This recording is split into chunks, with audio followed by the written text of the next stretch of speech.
Ну что ж, друзья, новый день, новые приключения. Сегодня царит прекрасное утро, легкий ветерочек, и я отправляюсь в сторону Кандалакши. План у меня дневной — подойти к городу и стать лагерем неподалеку. По прикидкам, маршрут должен это составить переход 15 километров, плюс-минус. По пути, если не поднимется ветер, попробую порыбачить. Ну и надо еще найти ключик и набрать питьевой воды. Вот такой нехитрый план на сегодня. Вперед!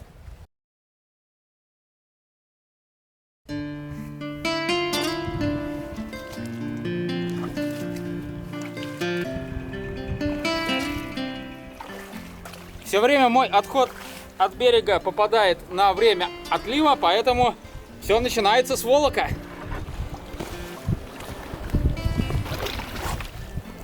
Вот надо выбраться из этой морской капусты, из водорослей. Юху! Да здравствует простор и свобода! Навстречу южному берегу Белого моря! Вперед!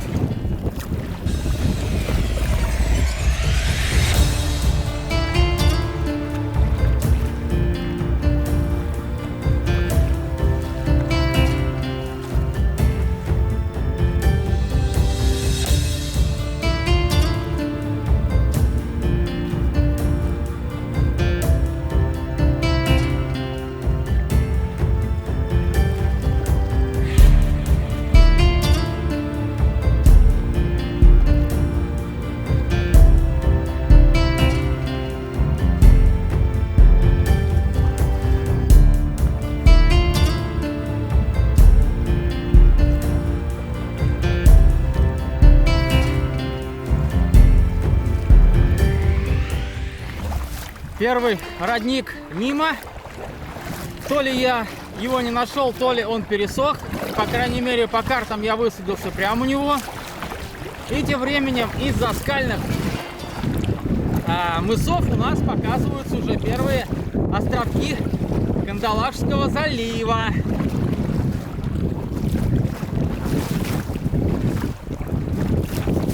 И вот этот вот прямо по курсу остров называется Власов.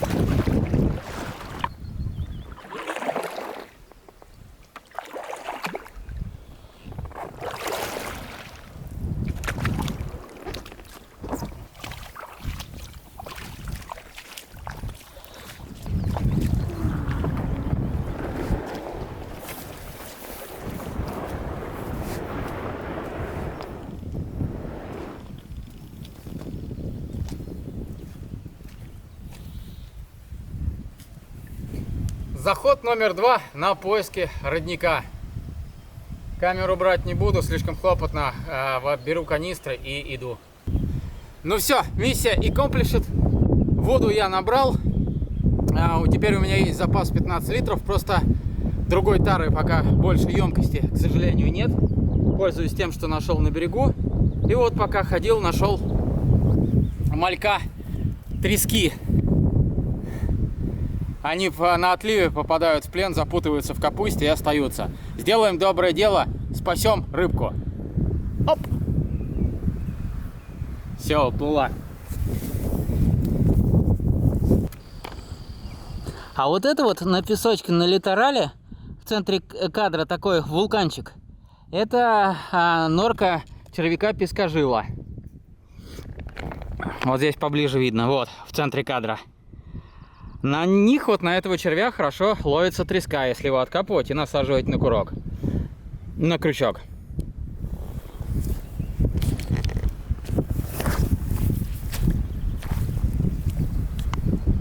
Вот если расковырять его, он там вот живет глубоко. Ну, это хлопотно, треска ловится там, где она есть, и на блесну хорошо, и на джиг. Я ловлю на джиг в основном. Проверенный и эффективный способ. Вот тут, кстати, глубина есть 5-8 метров. Сейчас на выходе из бухты. Правда, опять ветер раздуло. Но попробую все равно несколько раз кинуть спиннинг. Правда, на таком ветре это будет очень сложно. Но попробую. Так, ну что ж, спиннинг я покидал, но это затея абсолютно бесполезная, потому что на такой волне и ветру даже леска парусит, и абсолютно не чувствуется касание джига дна, и невозможно осуществлять проводку.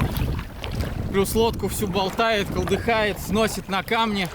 В общем, и опасно даже. Где-нибудь валун какой-нибудь не заметишь, наскочишь и кувырнешься. В общем, бред. Это все ловить на таком неспокойном море. Так, ну а сейчас надо зачекиниться, где хоть мы находимся. Тут куча россыпь островов, на которые, кстати, нельзя высаживаться, потому что это Кандалашский заповедник. Ну, собственно, да, вот позади меня остров Власов как раз находится. А впереди там куча, ну как куча. Раз, два маленьких островка еще, три маленьких островка. И впереди поселок Лубеньга. Там даже сотовые вышки стоят, вон отсюда видно. Наверное, от них у меня вчера более-менее ЕДЖ, или как он, ХПРС там, еле-еле добивало. А вот эти вот сопки впереди, это лубеньские тундры, кстати.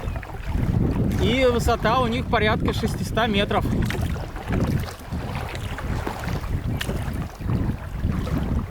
Не сказать, что прям горы-горы, но сопки вполне себе приличные. А вот справа по борту сопка, под которой я стоял лагерем сегодня ночью, который вышел с реки Колвица. Ну и еще правее, уже на другой стороне Колвицкой губы, Колвицкие тундры. Все, потихоньку сейчас будем прощаться с северным берегом Кольского полуострова. И после Кандалакши пойдем уже на юг. Эх, красиво все-таки. Я тут сейчас между островочков в Кандалашском заливе гуляю. Еще спиннинг покидал, но что-то безрезультатно. Поймал вот такой вот лист морской капусты, и все, это весь улов пока что.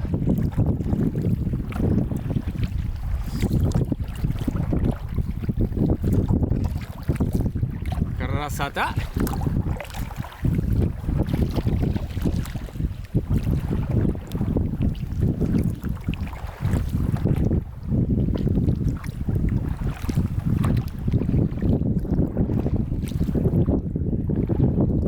Вообще странно, конечно, рыба должна быть.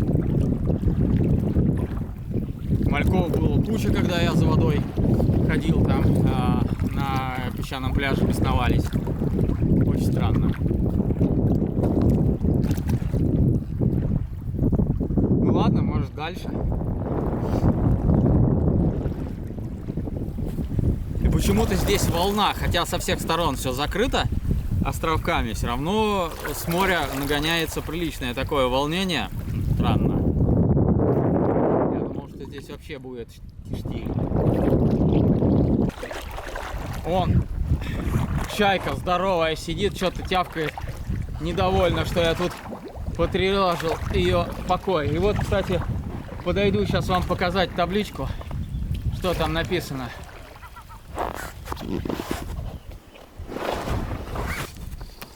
На табличке написано: заповедник. Вход без пропусков запрещен. А меж тем мы с вами все ближе и ближе подбираемся к Лубеньским тундрам. И вот которая вот это вот, и которая вот это вот прямо по курсу сопка называется Малая Куртяжная.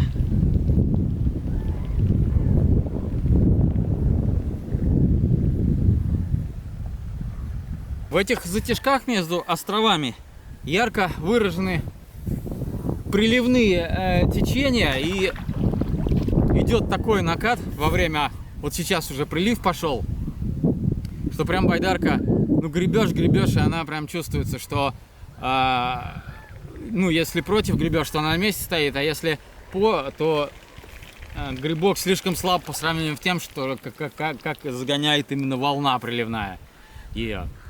И вот это вот уже по левому борту это коренной берег, а вот по правому это остров. И тут проливчик-то совсем небольшой, такое впечатление, что он полностью осушается в отлив. И еще на коренном берегу по-прежнему стоят знаки, что выход запрещен. Ну, как бы странно, на карте отмечено, что только острова вот обведены контуром и написано, что заповедник. Очень интересно. Либо это еще все-таки остров, непонятно. Тогда у меня показано, что это уже коренной берег. Непонятно. До предполагаемой места ночевки мне еще всего-то 8 километров. Так что можно в более-менее размеренном темпе идти. Меж тем, тихим сапом уже практически подошел к Кандалакше. И вот здесь вот между одним из островков и коренным берегом есть подъезды автомобильные, съезды с грунтовой дороги и такие песчаные косы с высоким еловым берегом. Вот, и здесь у местных обитателей пляж и курорт.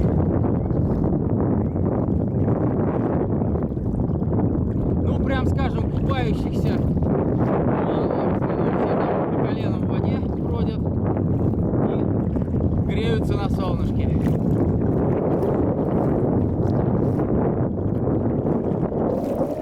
Не знаю, я купаюсь уже какой день без проблем. Какие-то северные люди не северные. Красивая, конечно, место. Пляжик прямо под высокими сопками полукилометровыми. Сосновый лес. Высокий террасный берег. Красота. Ну, а с противоположной стороны заповедные острова, куда высаживаться нельзя, и заплывать, и заходить. Вышел из-за островов, группа островов, и на подходе уже к финишной точке мною запланированной раздуло.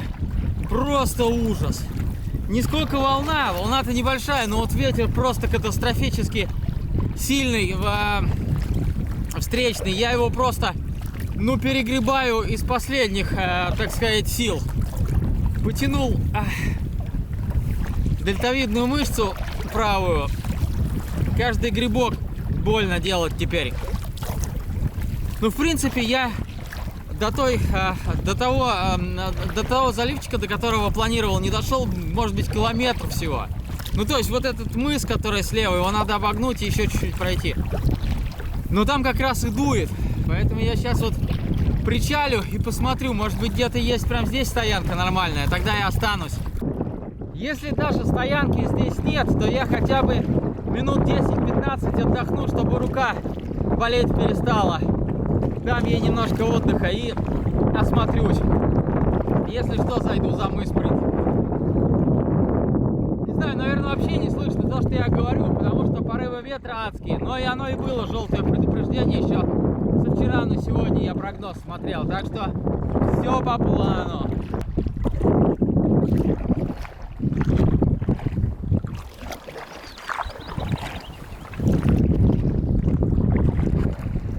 Здесь вот в заливчике за мысом хотя бы не дует. Вот почему я решил все-таки здесь посмотреть. Если стоянка есть, то здесь укрытое место от ветра. Вот в чем прелесть.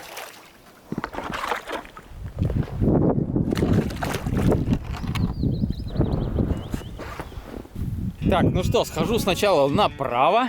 Тут вот раскидистая сосна такая стоит красивая. Посмотрю, может, под ней есть какое-то местечко. Да, и правда. Место есть. Ну, потому что действительно красивое место, оно всегда притягивает людей. Вот, из-под сосны этой вот такой вот прекраснейший вид на залив. Вон моя байдарка стоит, припарковался. И здесь, кстати, неплохой прям подход, в принципе, сюда. Но сейчас опять отлив. Что-то я не пойму, сегодня целый день отлив. Когда прилив-то будет?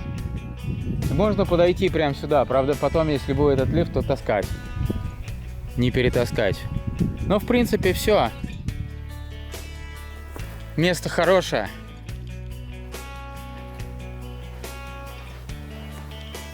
Здесь, конечно, прям вот здесь вот в нескольких десятках метрах трасса проходит.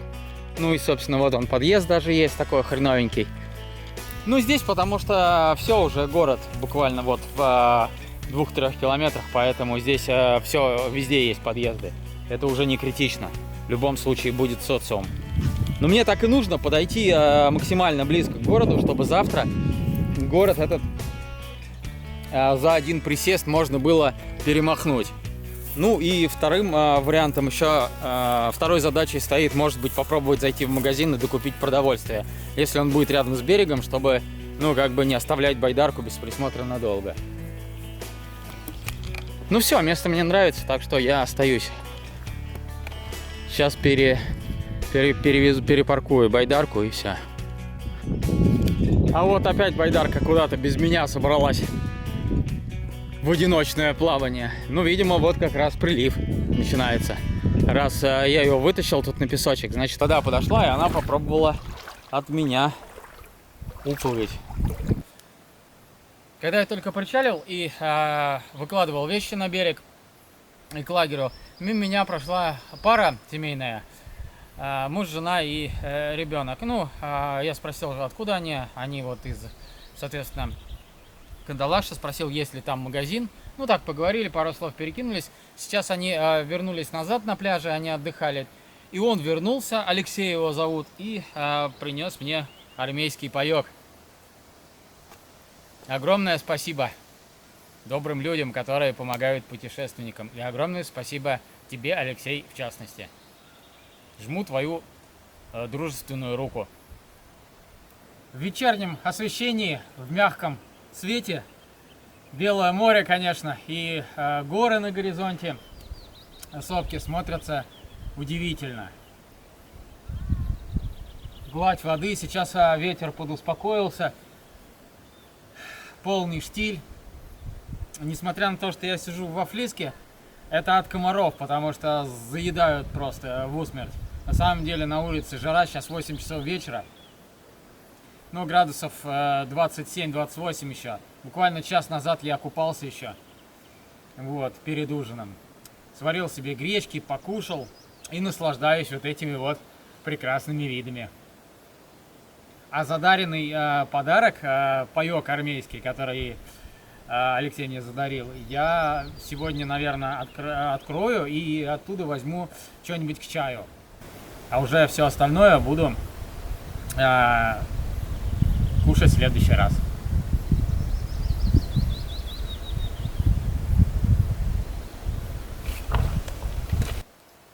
Ну что ж, друзья, вместо вечерней туристической истории сегодня, коль уж у нас есть вот такой вот замечательный подарок от Алексея, мы его разватрушим. И если там есть что-нибудь сладенькое, хлебцы, шоколадки или вот что-то такое типа десерта, то я выкушу это прямо сейчас с чаем, потому что время уже 9 часов вечера и пора скоро на боковую. А все остальное оставлю на следующий раз. Поехали! Честно говоря, первый раз такой паёк открываю. Я их, конечно, видел раньше и знаю, что они есть, но вот у меня первый раз он попался мне в мои цепкие лапы. Итак, коробочка. Оп-оп-оп. Так, кто-то не хочет коробочку. Вот, пошла. Пошло дело. А вот запахло чем-то уже. Что ж такое-то? Сопротивляется. Не хочет, чтобы я ел. Опа, а что-то тут много всего. И так, значит. Это сухое топливо. Пока в сторону. Напиток ягодный, концентрат, 3 штуки. Пюре из яблок натуральное, 1 штука.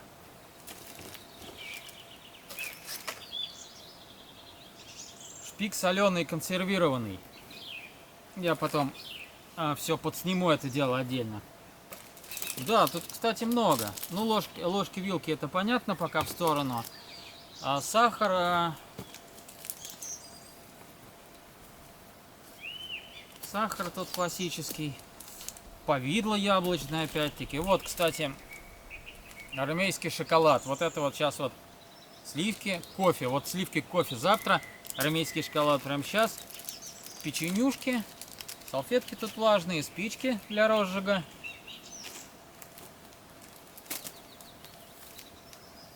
Любава, да? Так, икра из кабачков. Паштет печеночный.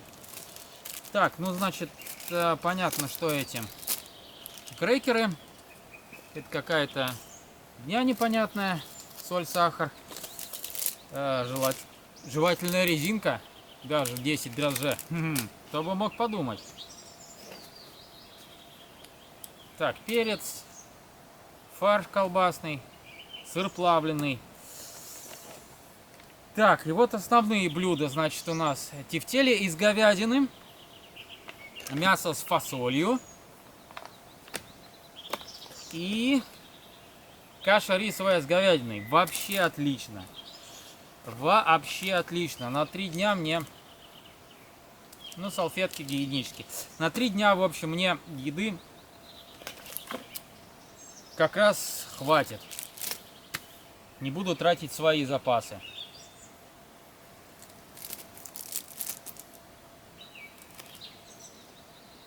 Ну, как-то так. Здесь еще салфетки, это понятно, и список того, чего есть. И рекомендации к употреблению рациона даже есть. Витамины, какие, что, состав, витаминный комплекс там, сколько чего, как. И по граммам раскладка тоже есть. Ладно, все с этим понятно.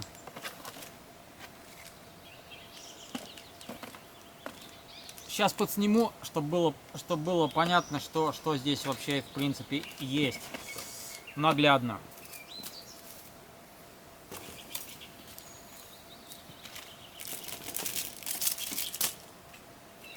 И потом все упакую. А сегодня у нас прямо сейчас идет шоколад.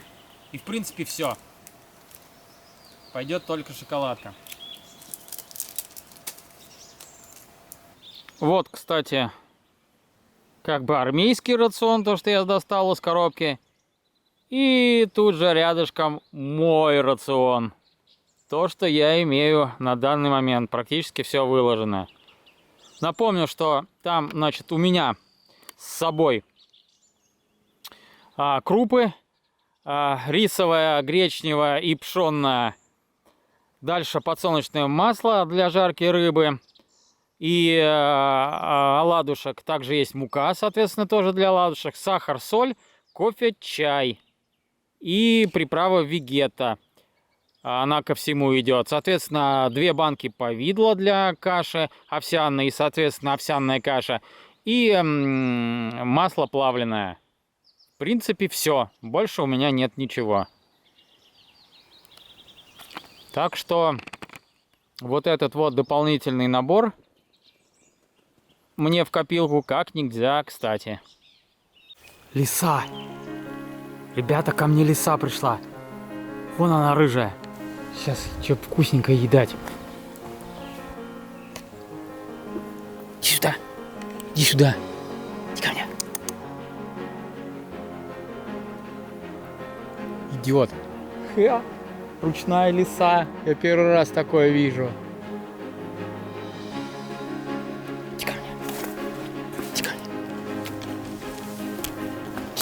Иди сюда, лисенок, иди сюда. Иди ко мне, я тебе галету дам.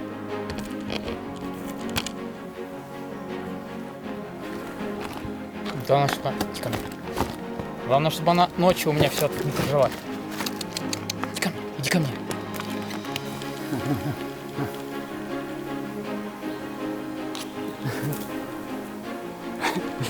на.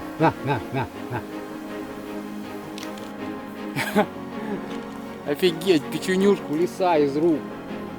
Вот это да.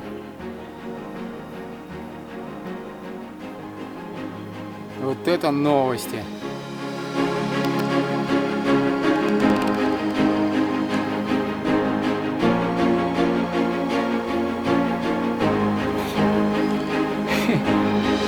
Эй, лис. Лис.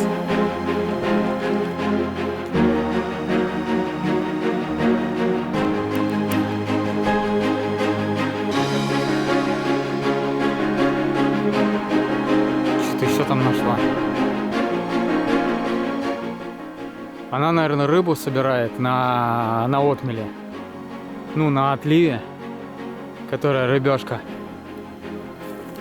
Осталось, может быть.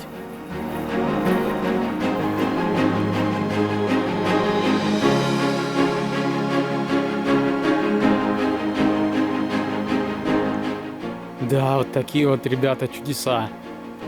Ручные лисы на севере.